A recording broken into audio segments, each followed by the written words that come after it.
Welcome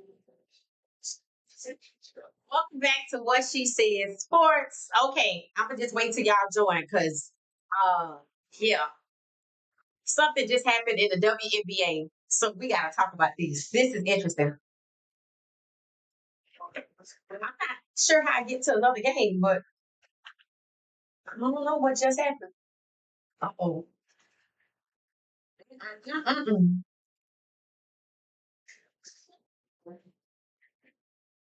Oh, that's crazy. Right. So we're talking about basketball. We're talking about football too, but we're gonna slide some basketball in because wow. It looks like there's a game in progress. Hey, Charlotte, how you doing? It looks like there's a basketball game that was in progress, and the headline said Caitlin Clark got jumped. I'm like, wait, what? This is a basketball game.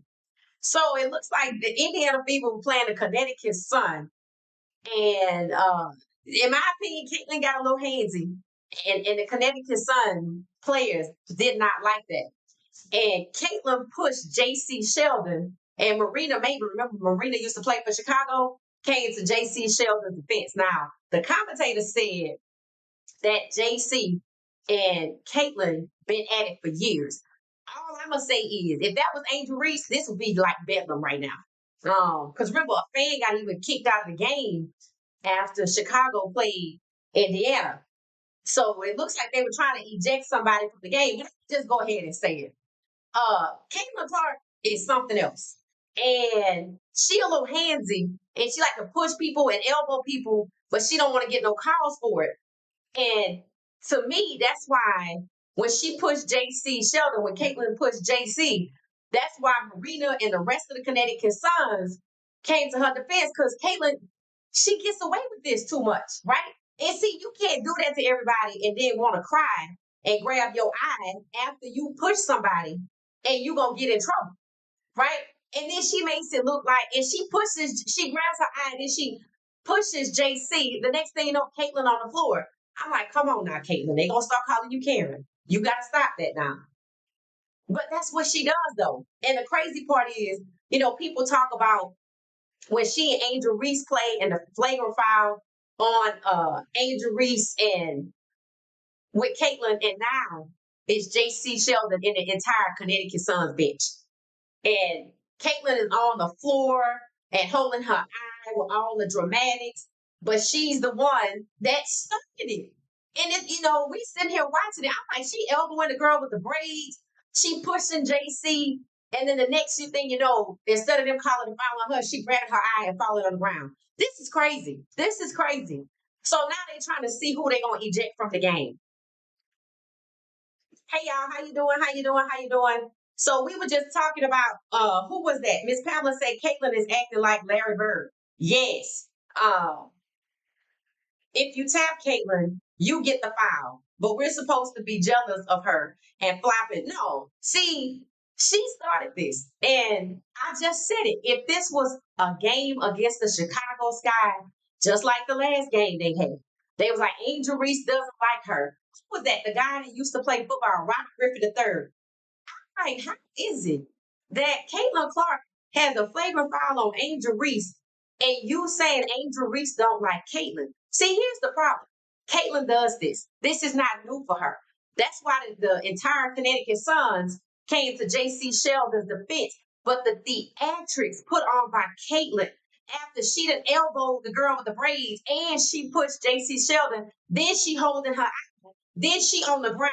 Like they can start calling her Karen Clark. That's what they're gonna start calling her. Because what she's doing is playing the victim after she's the one that initiated the physicality. They're gonna start calling her Karen Clark. That's what they're gonna start calling her. Because now this is not Angel Reese. So you can't now you have to look at that situation differently. Well, you shouldn't have had to anyway. But I know somebody got ejected. I don't know who got ejected. But this is what Caitlin does.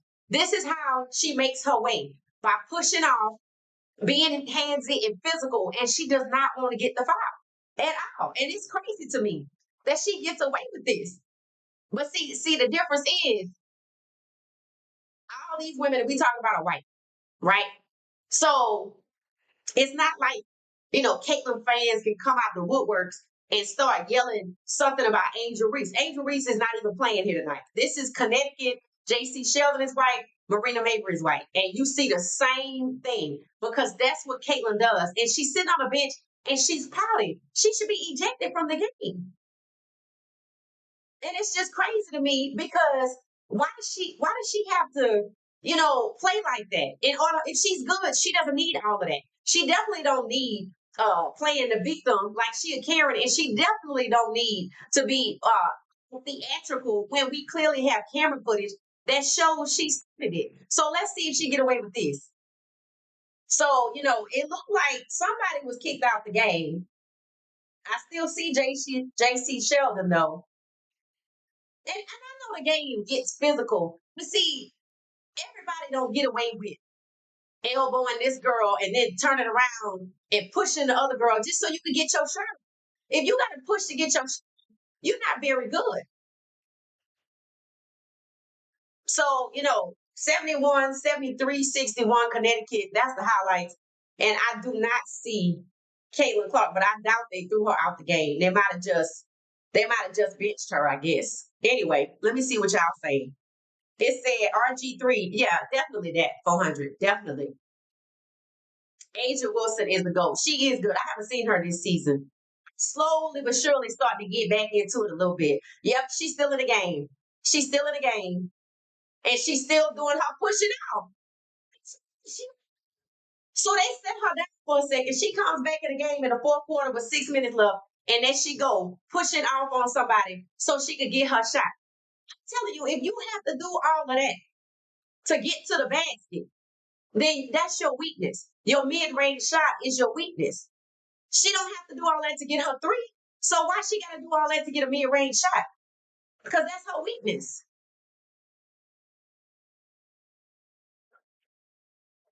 So to me, it looked like Indiana won the game. But see, that's why she does this because she back in the game. So either nobody got ejected or they didn't want to eject her. So she's still out here doing the same thing.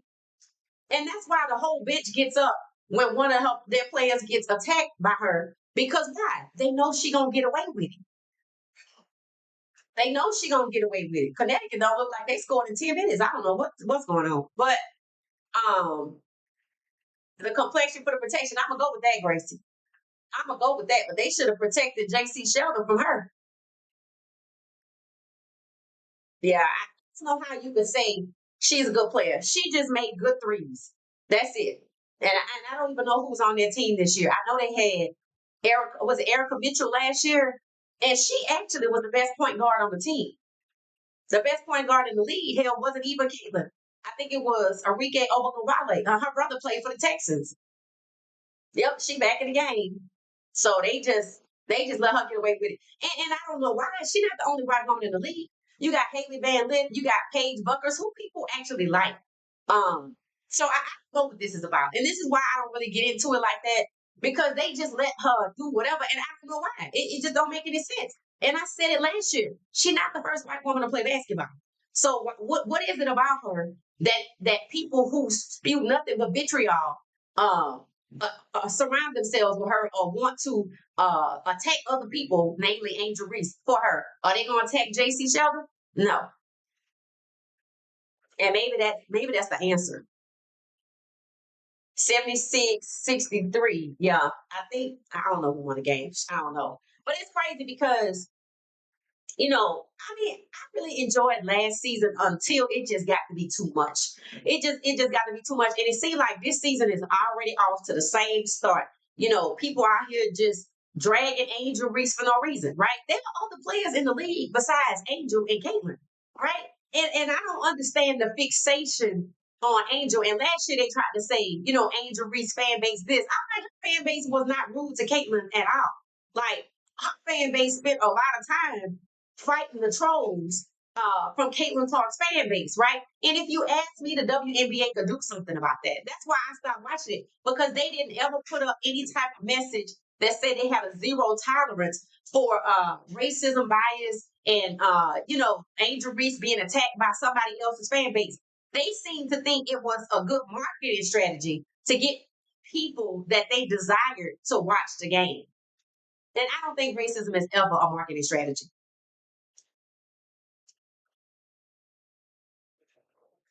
So yeah, I don't, and I also don't think it's a coincidence that Haley Van Lith is right there in Chicago, where Angel is. But y'all see, Angel balled out in her last game.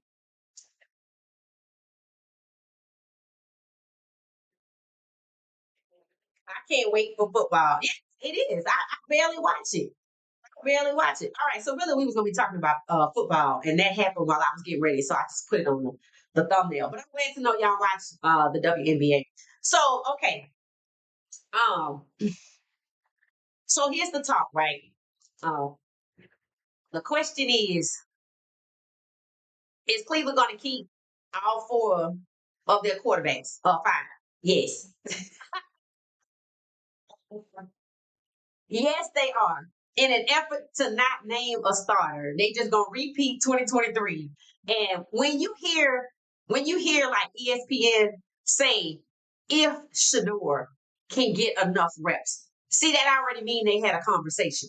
They already know the if part means that's why he's not getting reps. Because if he gets enough reps, he'll likely be able to be QB2 or the starter. That's why he's not getting the reps because they already have named Flacco the starter because he's sharing a locker with who? Right.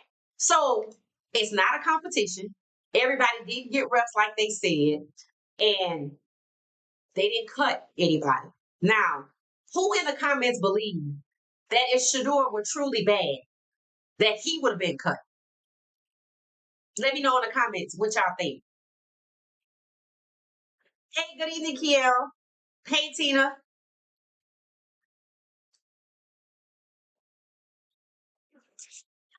With the Circle Media.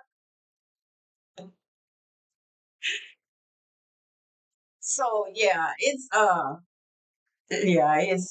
they don't pulled away from the game. Not 84-66 Indiana, I guess. You know who playing. I didn't even watch. I think I actually was paying attention to who got drafted last year. Now I do like what's her name that plays for the Sparks? Um Rakia Jackson. She's good too. I think they hired her too. He's QB1. It says isn't it true they are saying Shador is having a hard time with the playbook because he's no, haven't heard anybody say that. And that's not true. You can't rise to where he's risen to. Uh and win all these championships and these bowl games and these do all these different things if you can't read the playbook. I mean, he done had six offensive coordinators. You know, what people are looking for is an excuse to bench the best quarterback on the team, even if his name isn't Shador Sanders, even if it's just four random quarterbacks, and they went all out there in OTAs and walked away with the guy that came in last that was drafted late for whatever reason. If this was anybody else, just like I just asked him, do y'all think if Shador was truly bad that they would have cut him? But now they don't want to cut anybody, right? I think if he wasn't good, I think they would have cut him. Honestly, I think they would have cut him. But I think they knew he was good. I think that's why they locked him out of the first round, right? So, um, what they're saying is that they don't want to let go of Pickett, and they don't want to let go of the two rookies because we don't know if Joe Flacco could do it. Okay, we know Joe Flacco cannot. Indianapolis, how many games he played? 8, but he started 6. So he clearly was a backup.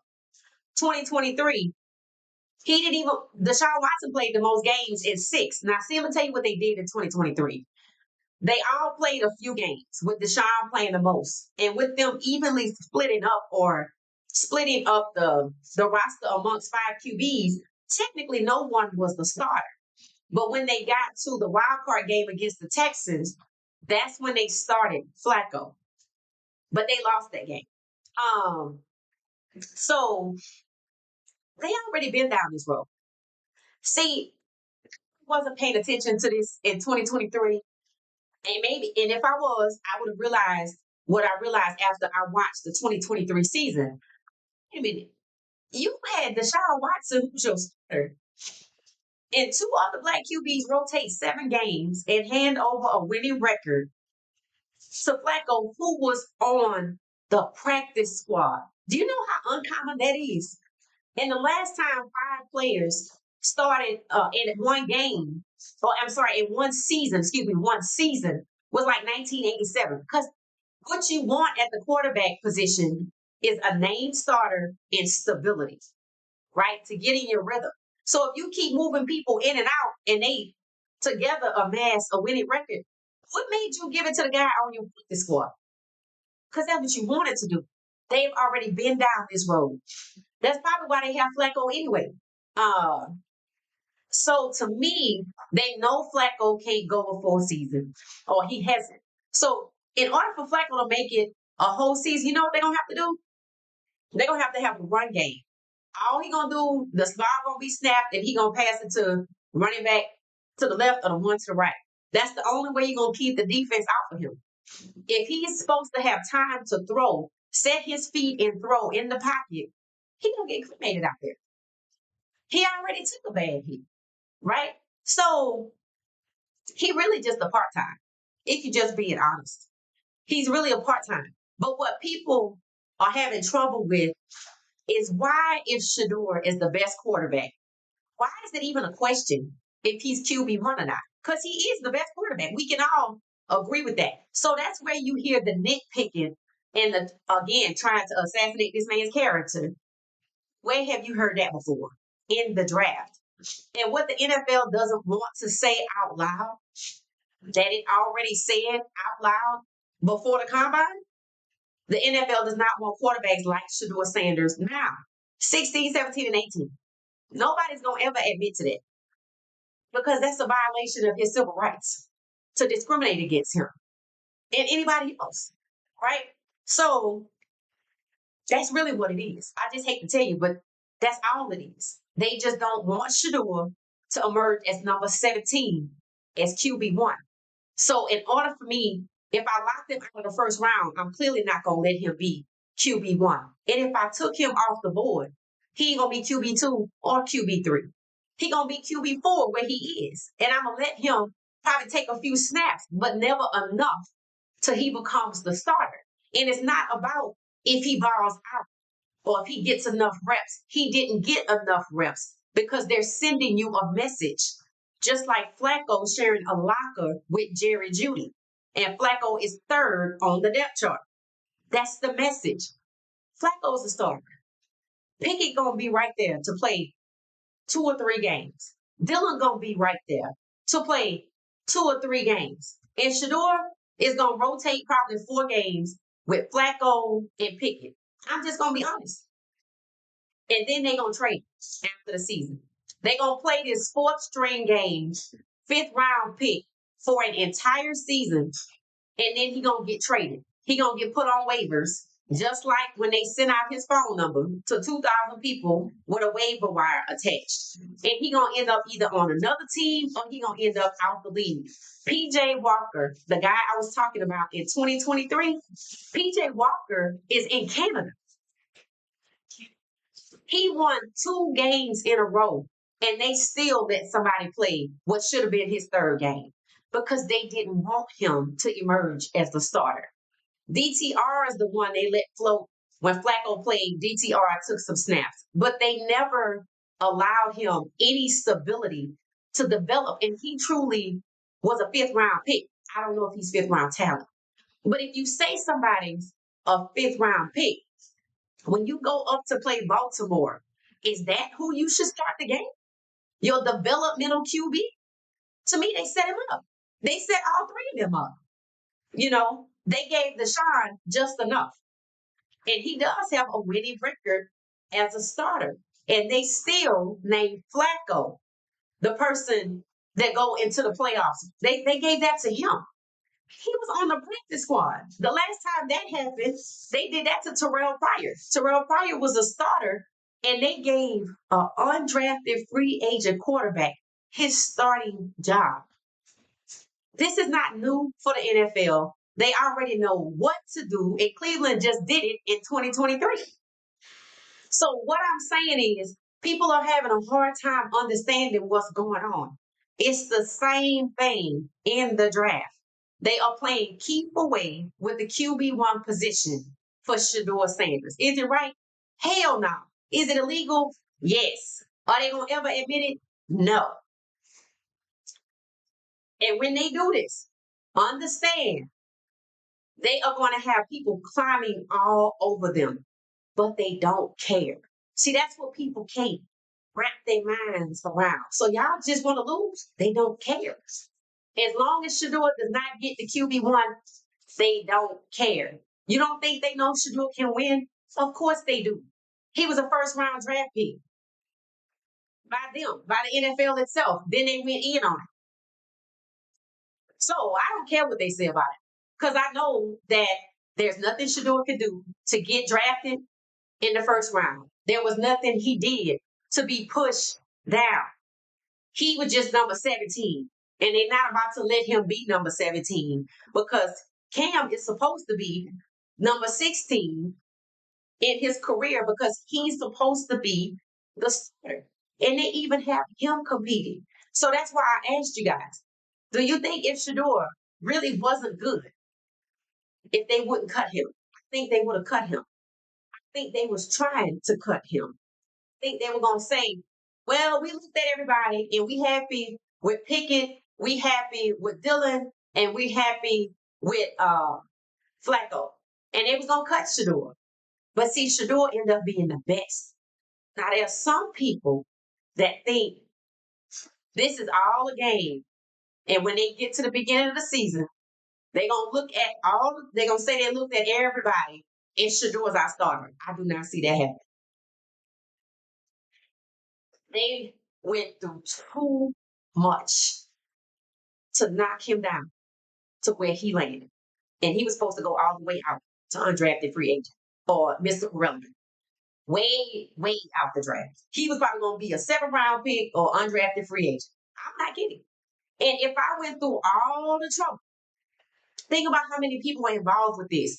You got the Saints, the Giants, the Browns, the league itself, the commissioner, and all the owners. Come on now. The anonymous sources, the QB source, the GM for the Giants, the owner for the Giants, the Mannings, the coach of the Giants, the quarterback coach, Mike Tomlin, hell, Tom Brady. You know how many people are involved in this? Jerry Jones.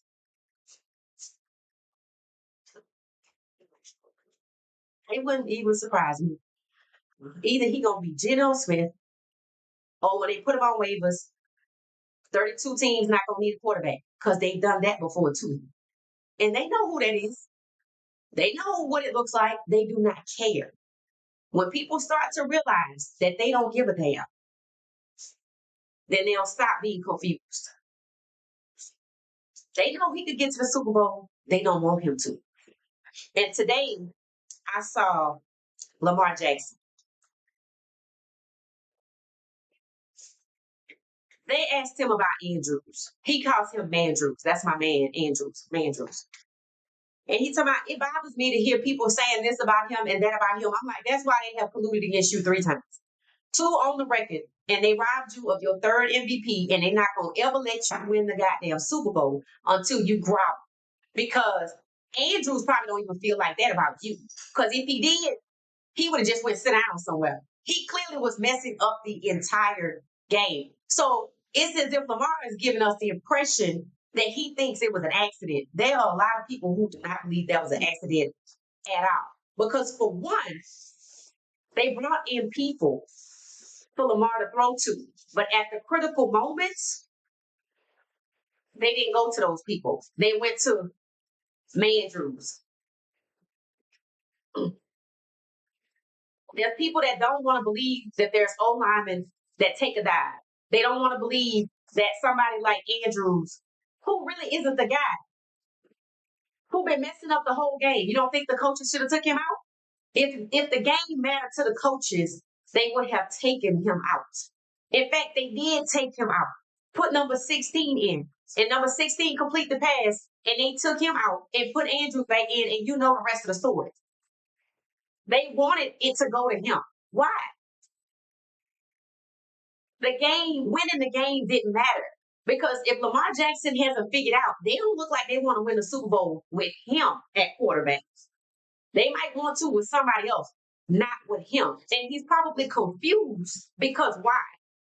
He's confused because they went out and got all of these people for him to throw to, including the running back, Derrick Henry. But it should be understandable that what? It should be understandable that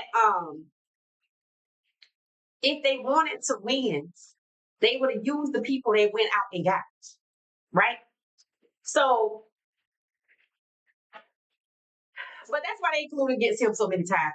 And I don't think he clueless. I really don't. I don't think he clueless at all. I think he just saying what he really think he gotta say. But to be honest with you, I don't think you gotta say nothing. To say something just to have something to say implies that you think that there's something you could do for them to want to win the Super Bowl with you at quarterback. And I'm gonna tell y'all something that Shedeur gonna have to come to the understanding of. Maybe I should wait till Friday. Maybe I should wait till Friday. Do y'all hear some water running? So, you know, if you can see the pattern, right, from Briscoe in Denver telling him flat out, we just don't want you to be our quarterback. Yeah, we know you're good, but we don't want you. Okay, that's the same thing with Shedeur, right?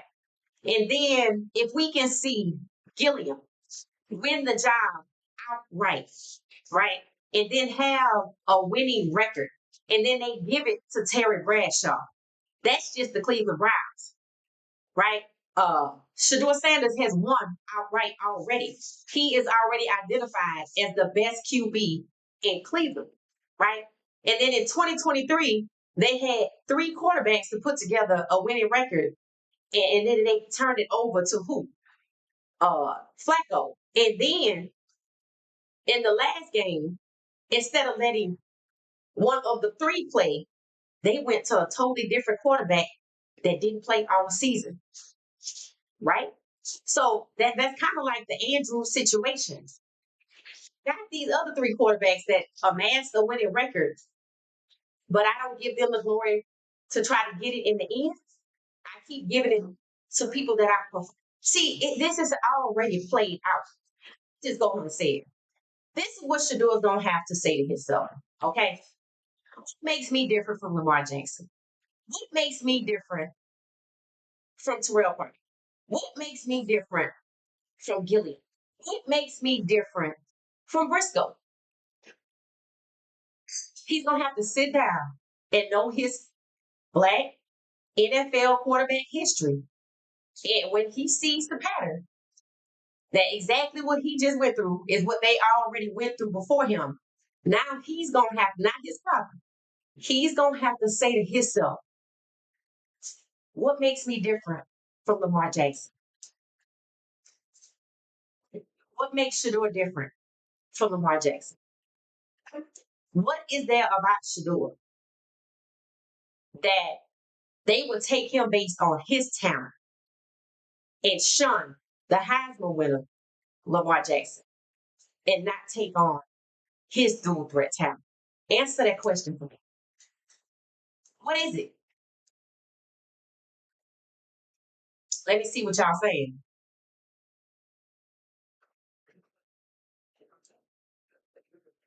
So I'm just waiting to see if y'all gonna answer the question.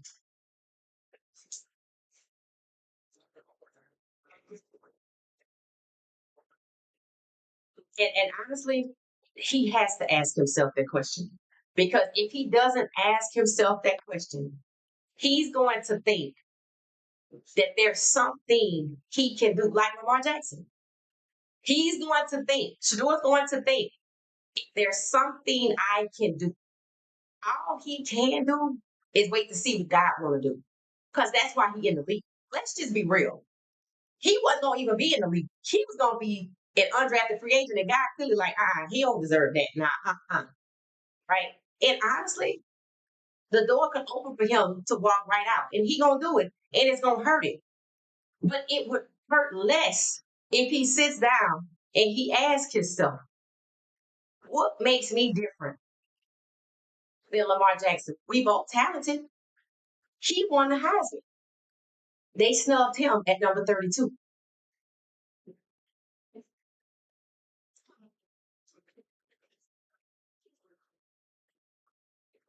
I don't see nobody answer the question yet. Okay. I'm just saying, that's where we are. See, that's it. And the guy whose father told him not to take the $8 million, he gonna have to ask himself the same question too, because I see the play. Oh, he's a top 5 QB draft pick. Was Cam Ward a top QB? At one point, he was number 8. At this time last year, Cam Ward was number 8. So now you got a red shirt sophomore who's top 5, but not Cam Ward, not Shedeur Sanders. Why is he top 5? Because he red shirt? He's not a threat. He's supposed to be coming out this year.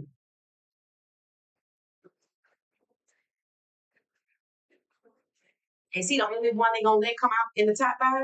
Is he the only one they gonna let come out in the first round? Probably. So let's see what y'all saying. I still believe Shedeur will be Cleveland Browns' future QB. Either start of the season or middle of the season. If you believe that, you know what it means you believe? You believe that what happened to Shedeur in the draft was a fluke. That's what you believe. Or you believe that that's about Coach Prime, 22. That means you don't believe 17 or 32. And it's okay that you don't believe because you're about to see it. You can see it. And here's the thing. What's the difference between naming Shedeur the starter now? What's the harm if Shedeur's going to start the season and him taking open reps with the first team? What's the harm in that, 22? If you believe he going to start or emerge as a starter, you must think that it's by default due to injury. You don't think it's because they know who he is and they want to take advantage of that. You think that somebody going to get hurt. Because if they feel like that now, why can't he take first team reps? And why is it he has the least number of reps? So it's not just first team reps. They're not truly throwing the ball to him like they are to everybody else. He has the least number of reps and he has no first team reps. Definitely not open. So let's see. Terrence said all he has to do is stay out of his own way and keep letting God drive. That's nice. I mean, because that's ultimately who it's coming down to, right? So what that means is there's nothing Shedeur can do different. Shedeur's not a problematic person, so he's not going to get in his own way, right? There's nothing Shedeur can do any different. He's already the best QB they have, and they still don't want him. I don't know how y'all don't see. They just don't want the man. That's all it is. They don't want him to be a QB1. They don't care if he could take them to the Super Bowl because he would be number 17. They don't want Milrow to take him either. The one y'all never hear about. That's actually, in my opinion, probably better than both Cam and Shedeur, talent-wise, in ceiling. Facts. It says, without Shedeur, Cleveland wouldn't even have this much press around the team, and they don't care. They'll be happy. They used to losing. They don't even care about this. They happen to have the 250 million in jerseys, but you see they was willing to walk away from it. They don't care. They don't care so much. They don't even want to exploit him for money. Let that make sense to you. They don't even want to go, yeah, go and put him out there and let us get him a Super Bowl and get us all the money in. They don't care. They don't want that. They were willing to walk away from that in the draft. And even that they could get it for cheap, they still don't want it because they don't want him to be number 17. And they still don't want Milrow to be number 18. And I got news for whoever's father that told his son, don't take that money. They don't want him to be number 19. And they ain't moved off of QBs that are black enough for his son to come in at number 12. See, that's when they didn't care. But since 2020, they started caring because the numbers started growing rapidly. So from 2020 to 2025, it's up. And they want me to think that he gonna be a first round pick after they tried their hardest and did everything to push Milrow and to push Shedeur down. So that means they're gonna take one. That's what that means. Are they lying? It said the people that are getting the reps are people that still have something to prove. All right, Terrence, if it's because they have something to prove, why they didn't cut one of them? They could have easily cut Kenny Pickett. Everybody really thought, oh, they gonna cut Kenny Pickett.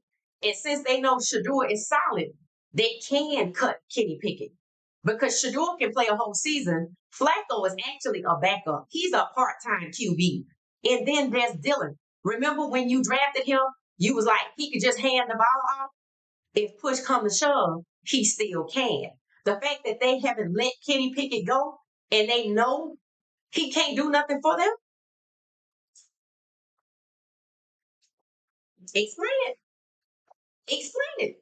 Because they was gonna cut him before we got to this competition, before Shedeur emerged, everybody said it. Kenny Pickett is the odd man out. But when it became hands down, Shedeur is the best QB. Now they don't want to cut nobody.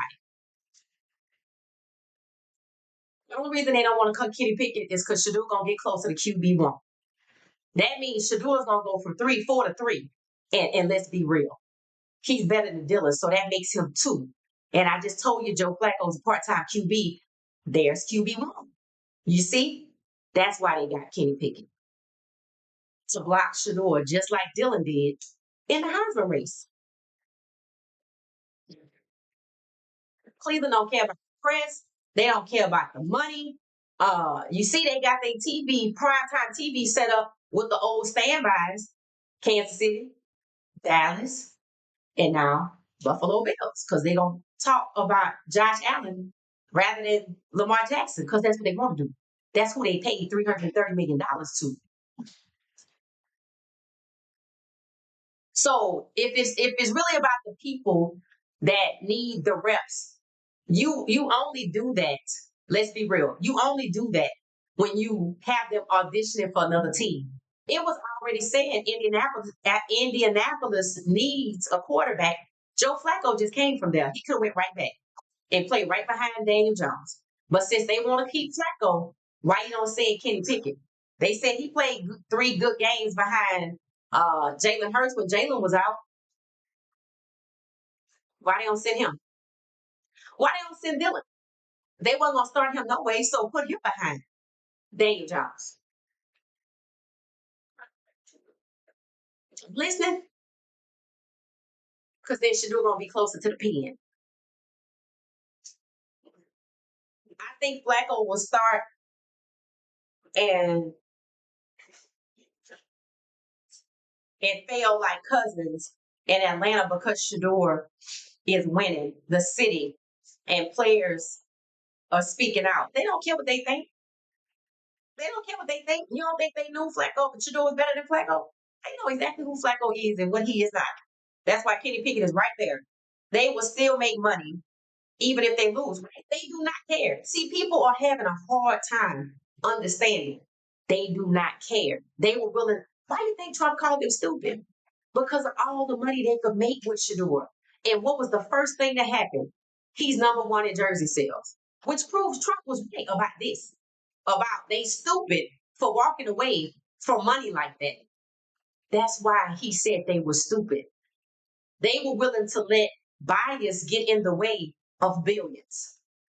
That's why he got drafted because he said that. They know. So this ain't about his talent. They proved they didn't give a damn about his talent in the draft. They know he was the best QB. They said he was a first round QB. They said he was a top 3 draft pick. They said all these things. They didn't care. They still don't. They had to draft him, but do I have to keep him?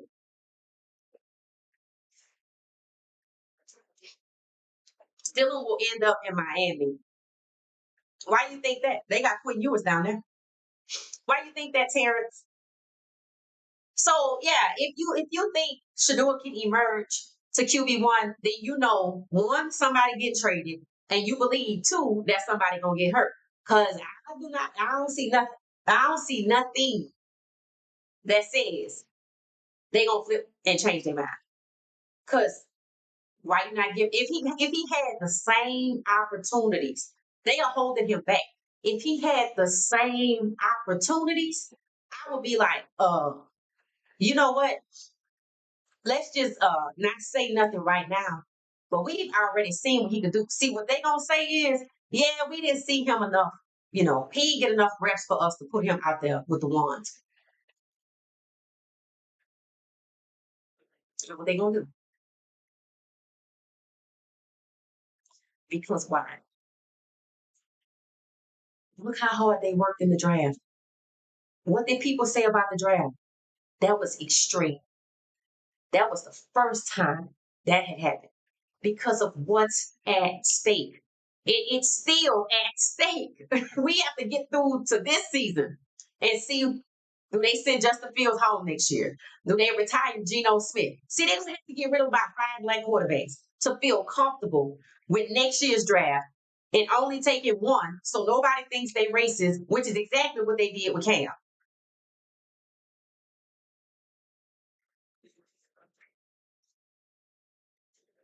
You gonna tell me it's only one good black quarterback coming out of college next year? After last year, 2024, there were 3 in the first round.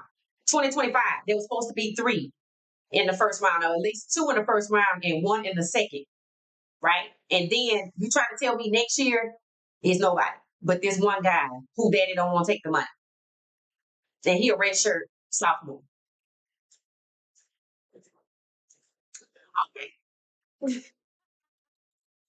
So what? Is it less black quarterbacks coming out of college now? Jeez. Yeah, they gonna make money, win or lose. They don't care. Dylan will end up in Miami. He might. But I'm telling you, it's one of those things. It's mind boggling and it's hard for people to understand. And the only reason it's hard to understand is because you still think that football, the NFL, is a competitive sport. See, you still think that the draft is about talent. You still think that they trying to put together winning teams. And y'all still think that they trying to get to the Super Bowl and win. The players are. But are they running anything? No.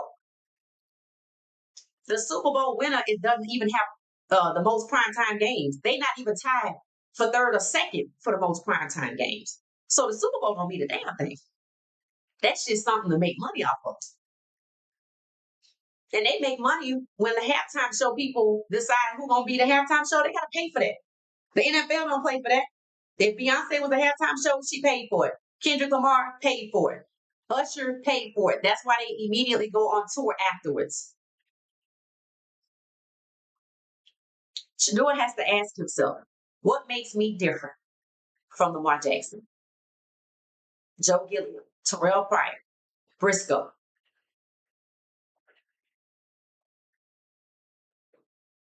So there's nothing he can do.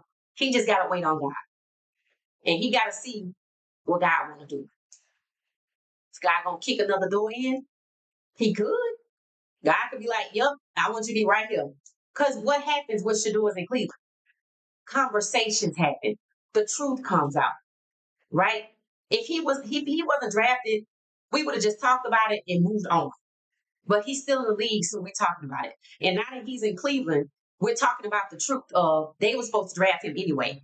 He was a first round pick anyway. He was never fifth round talent. He should have never been 144. We were talking about all of this. And they know that. As long as he's there, the conversations will continue.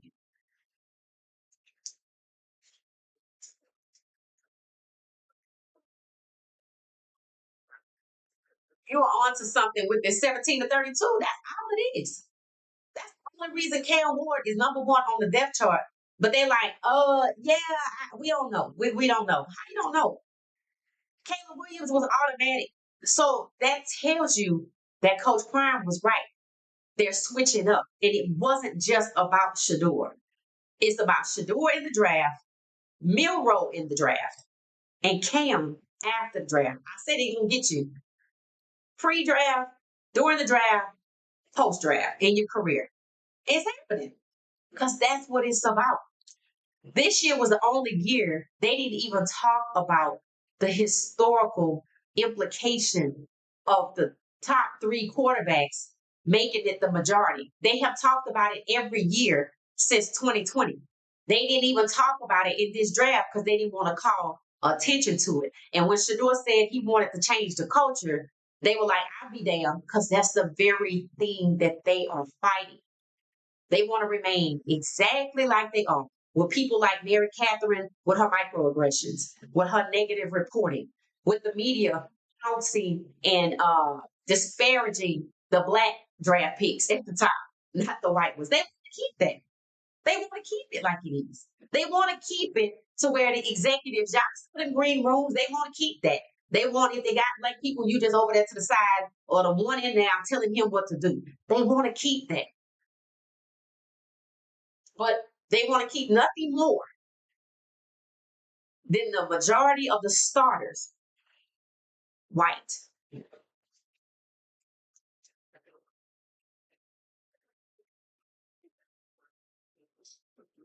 Don't be lulled to sleep or wake up from your slumber. Yep, that's it. But it said same. This is how Shedeur will learn the lesson. This is how he's gonna learn. See, when God open that door, he gonna make sure Shedeur fully understands. There's nothing you can do. This ain't about you. He's gonna have to fully understand by some way, shape, or form. They do this to all black quarterbacks in some way, shape, or form. You just happen to be the chosen one, 17 or 32. He gonna come to that understanding, and then the door gonna open, and he gonna be at peace. See, he not at peace right now, and maybe he is starting to realize, and maybe after this exercise, meaning they're not giving him enough reps, right? He can't work no harder. He's gonna get to the point where I've done all I could do. So if this don't work out, this is not what God wants me. Facts, facts, and that's where he gonna have to be at that understanding, so he doesn't get hurt. See, you can't get hurt when you know this is not God's will for you. When you learn that something is not God's will for you, you willfully walk away. You voluntarily walk away and you don't look back. That's where he's going to have to be. This he has to know this is not about his dad. Maybe he's still thinking that, right? Didn't Shiloh say he had to get an agent? Did he get drafted? No, he's still an undrafted free agent. And I think he realized that that wasn't the case. Now it's Shedeur's turn to realize that he wasn't pushed to 144 because of his dad. He's going to have to realize the truth, just like we're sitting here talking about it. What makes Shedeur Sanders different from Lamar Jackson, who won the Heisman, Terrell Pryor, Joe Gilliam, Briscoe? What makes you different? Because they all been through it. This is what they do to black quarterbacks in the draft and in their careers. And before the draft, they devalue them. And they wasn't even happy about getting Shedeur at 75% off for his skill set.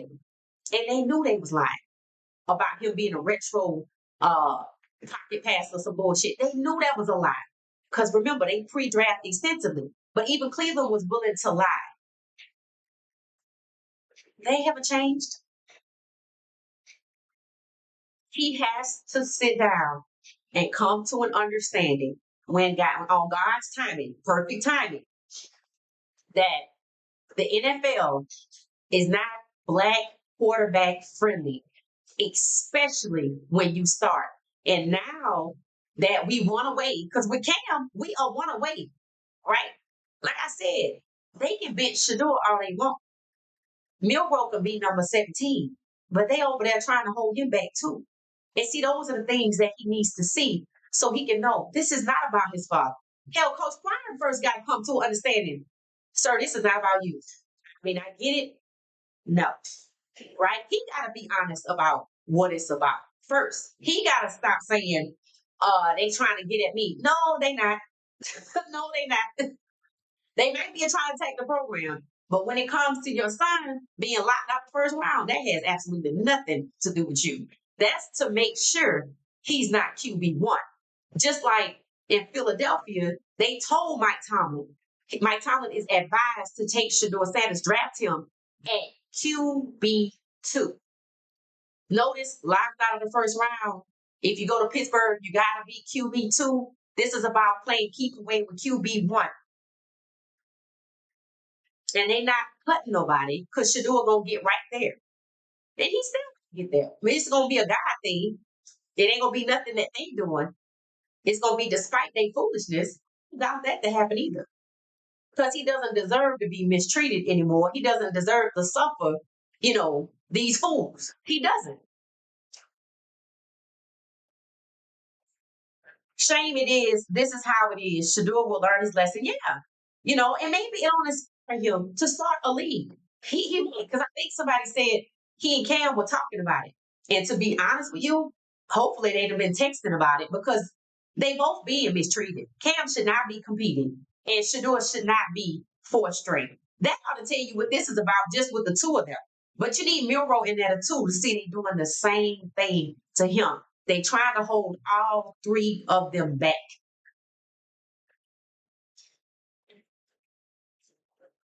Black started NFL QB is a black WWE world champion. Yeah. This is so diabolical. Yeah. I hope they are trying to harm Deion Sanders physically via now. I don't think so. I'm telling you, this ain't got nothing to do with Coach Prime. They did what they wanted to do. They scapegoated him. But see, this hurt Coach Prime not just about his sons. You gotta know. This hurt him about his relationships that he thought he had with them. To think about Shedeur in a relationship he thought he had with Tom Brady. Like, that's how you know it's collusion. Tom Brady is limited partner of the Raiders, and they brought him in specifically so he could help them make the best quarterback selections, right? And he can't even get the own kid that he mentored. He had to get North Dakota State Cam Milton, and that's why he don't want to say nothing because he couldn't. Didn't matter whether he wanted to or not. They won't allow it. Just like they won't allow anybody to make a trade for Shedeur. And they're not even trying to use him for nothing. They just got to keep him somewhere because they drafted him against their own damn will.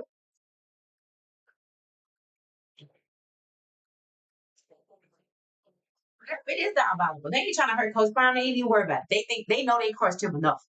They do. They know they crushed him. They knew before they did it what they was doing. They knew what was going to be the outcome. They decided what was more important. Damn, Coach Prime, I cannot let these black quarterbacks take over the starting jobs. That is more important. And they're not going to do it in the regular season until they carefully orchestrate about five other quarterbacks out the way. And you don't even have room for that. Anthony Richardson is the only one they can move right now.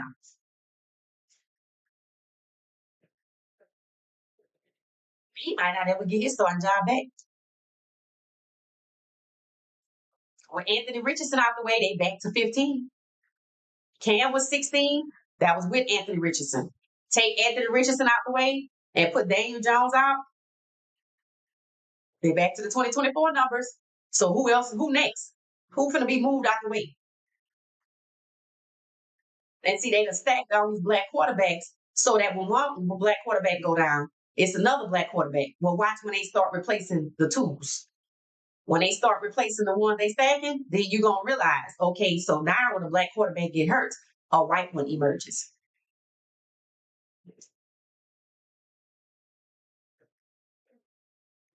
I saw that. It was so good. What's that, Paula? It said Gene Hackman would say, we don't like the rules. Oh, we don't like the mixes of races. QB1s with little brown faces. Never, never, never. I say, this is here to stay. Yeah, they, you know, they not playing. They serious. They want their league back. That's all it is. Too close for comfort with this draft. They want their league back. So I don't know why they positioning no boy next year. I guess they got to have one. See, that's why they had to get Cam to Tennessee. That's why Tennessee eventually kept his pick. Think about it. They needed a quarterback from the jump. There were people that were upset with Tennessee that they were even hemming and hawing about that pick. How you gonna pass up Travis Hunter? How you gonna pass up Cam?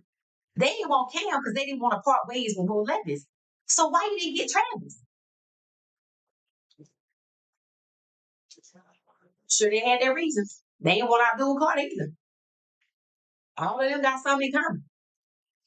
Maybe they wanted to wait till next year and be in the Archie Manning sweepstakes.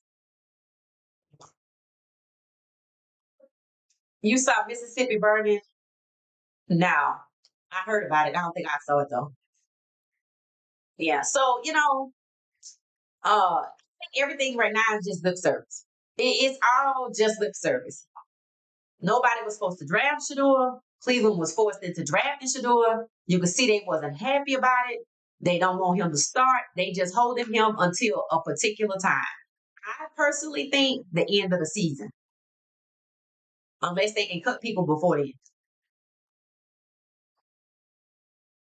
Now, if they show up the day before the first game and cut him, and that wouldn't surprise me because I know at some point they're gonna cut him. Whether it's the start of the season, midway through the season, or the end of the season, they just holding Shedeur because they had to draft him after taking him off the board. They was forced into it. Cleveland had no choice, and nobody else can draft him or trade for him. Not right now. And when a team can get him off of waivers, it's gonna be one particular team. The next team he got to go to, the next team he got to compete, the next team he got to learn. And it's going to go on and on. Just like Lamar Jackson still think they want to win a Super Bowl for him. It's just going to continue and continue until he tap out. But Geno Smith didn't tap out. He said they wrote him off, but he didn't write back. But he has been cheated. Tyrod Taylor, after having a punctured lung, is still in the league, and he QB2 behind Justin Fields, who they say got to hurry up and win or move on. But there's Daniel Jones. It's a disparate system. It's like Jim Crow. They don't care.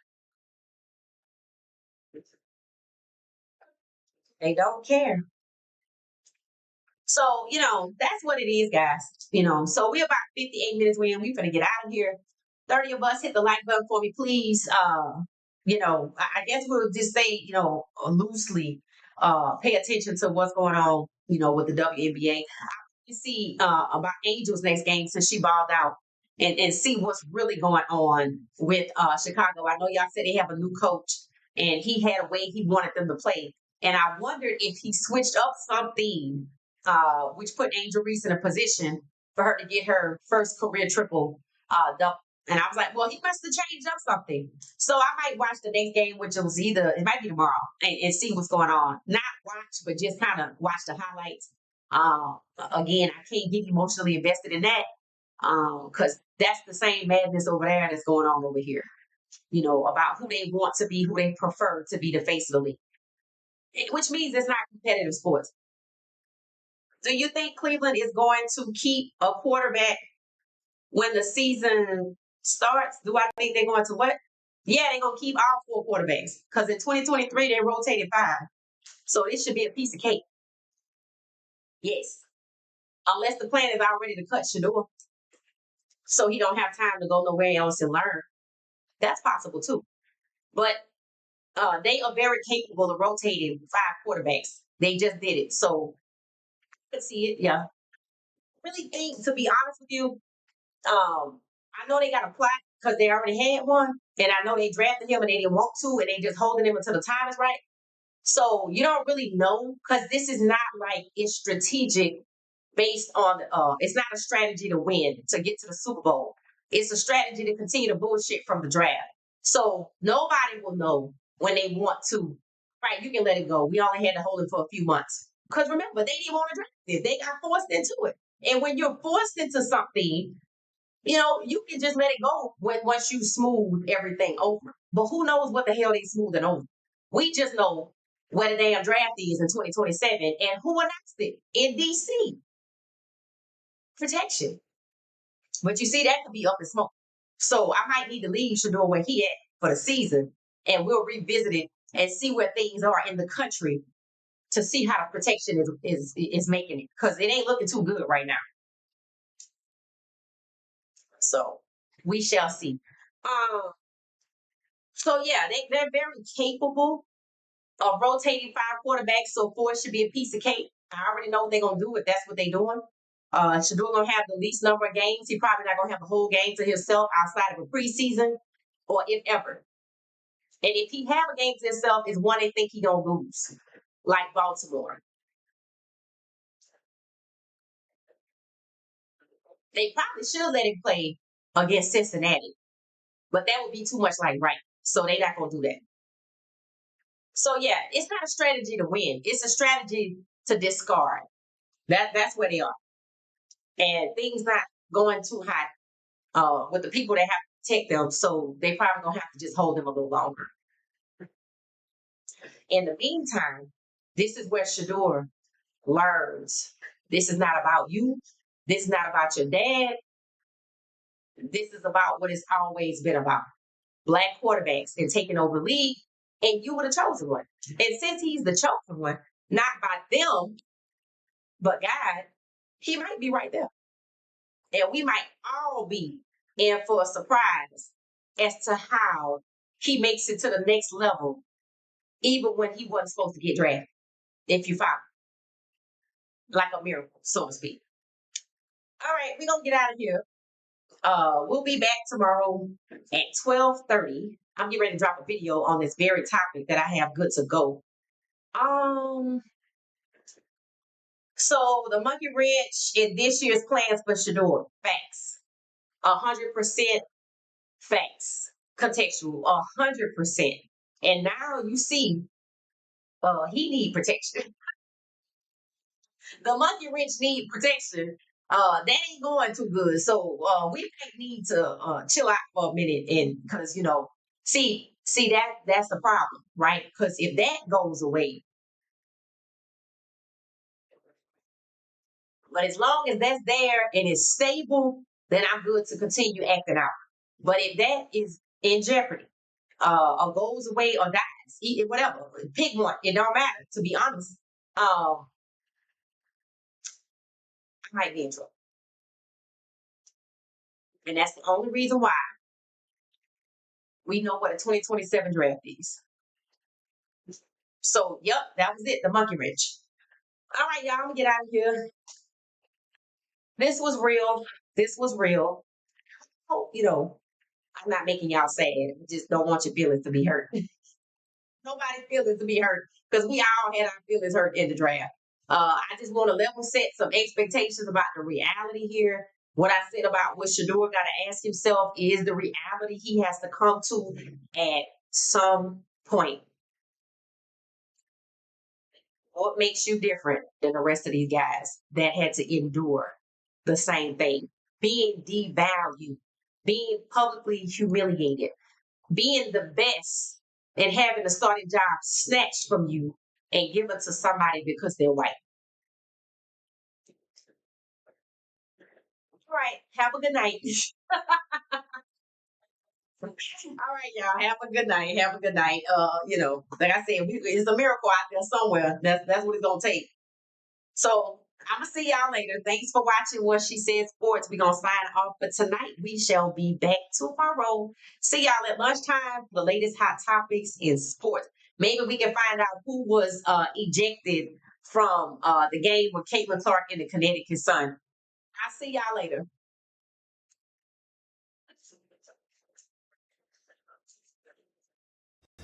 Thank you for watching What She Said Sports. Be sure to join our daily live stream and listen up to What She Said Sports on the go on Spotify.